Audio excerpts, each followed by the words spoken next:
Get 3 months of local news for just 99 cents a month. You'll get unlimited access to the news you need to stay engaged and connected to your community. Visit duluthnewstribune.com/subscribe now to get 3 months of local news for only 99 cents a month. Hello, Northlanders. It's Monday, March 27th. I'm Wyatt Buckner, the Duluth News Tribune Minute, presented by Minnesota Power Employees Credit Union. The average MPECU member saves over $785 a year in better rates and lower fees. And with MPECU, every ATM is your ATM. With their free checking program, you get ATM fee reimbursements at any ATM anywhere in the U.S. Check out Minnesota Power Employees Credit Union services online at mpecu.com or visit their offices in downtown Duluth, Arrowhead Road, or Miller Trunk Highway. Now here's a look at today's headlines.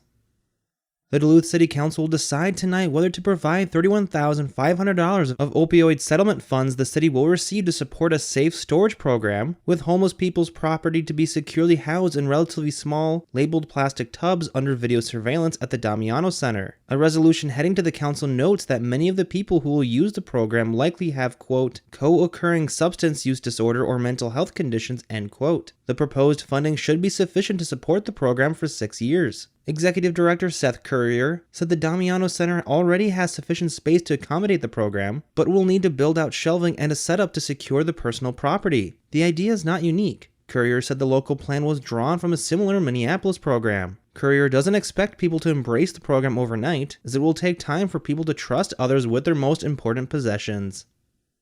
As the city prepares to reconfigure parts of Brighton Beach's Gitchigami Park and the Anger Park Golf Course, trees will be removed in the coming days. About 100 trees will be cut down at Brighton to make way for the relocation of a storm-battered shoreside road that had received numerous repairs in recent years. Efforts are underway to stabilize Brighton's shore, move the roadway further inland to prevent further damage, and to bring new amenities to the park. The targeted trees include about 75 Scotch pines, 20 trees of assorted varieties, and 5 dead trees. In a news release issued Friday, the city said it intends to plant, quote, many new native and climate-adapted trees and shrubs throughout the park, end quote. Meanwhile, at Anger Park Golf Course, several trees will be taken out to make way for the construction of a new, larger capacity pond to be used for irrigation. Work also will continue to remove dead and dying boulevard ash trees as the invasive emerald ash borer continues to take a heavy toll on the species. The city says it will replace these trees with saplings of other varieties on a one-for-one basis, but they will take a while to grow to maturity. Now here's News Tribune outdoors reporter John Myers, who headed out to the Brule River over the weekend for the season's fishing opener. So we had another Brule River fishing opener, and it's the earliest possible date for the opener. It's always the last Saturday in March, and this is March 25th, and it turned out to be, instead of an early spring, kind of a late winter. There's still about 3 feet of snow in the woods, but it's been so cold that it hasn't started to melt yet. So the river is actually in really good shape. It's low, pretty slow. It's very clear, which makes the fishing a little tougher, but we're seeing some fish caught today, nothing big.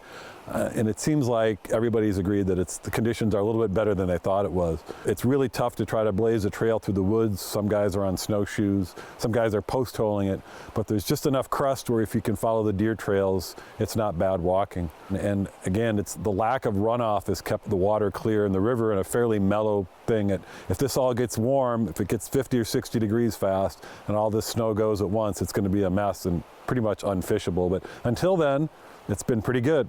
For Northland Outdoors at the Duluth News Tribune, this has been John Myers on the Boys Brule River in Wisconsin. Thanks, John. Now here's a look at your forecast, brought to you by the News Tribune's Northlandia podcast. Happy Monday, Duluth area. Mostly cloudy skies expected as we get into the afternoon hours. The high temperature up to around 36 degrees. Weak little cold front kicks up the wind a bit from the northwest, 5 to 15. Overnight tonight, cloudy skies to start eventual clearing as we head into the morning hours. That will start temperatures around 12 degrees for your Tuesday. Then a high temperature up to 28 with cloudy skies. Can't rule out a flake. Most of us not going to be doing any shoveling, though. Tuesday night and into Wednesday, temperatures still in the single digits above zero. Then lots of sunshine with a high of 27. We'll be tracking a chance for snow late in the day on Thursday after high temperatures hovering near freezing. I'm storm tracker and meteorologist Jesse Ritka.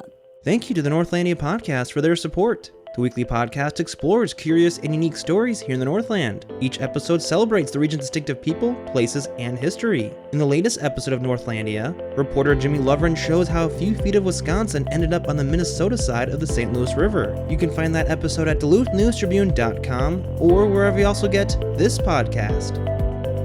Reporting for today's episode was done by Peter Passy and John Myers.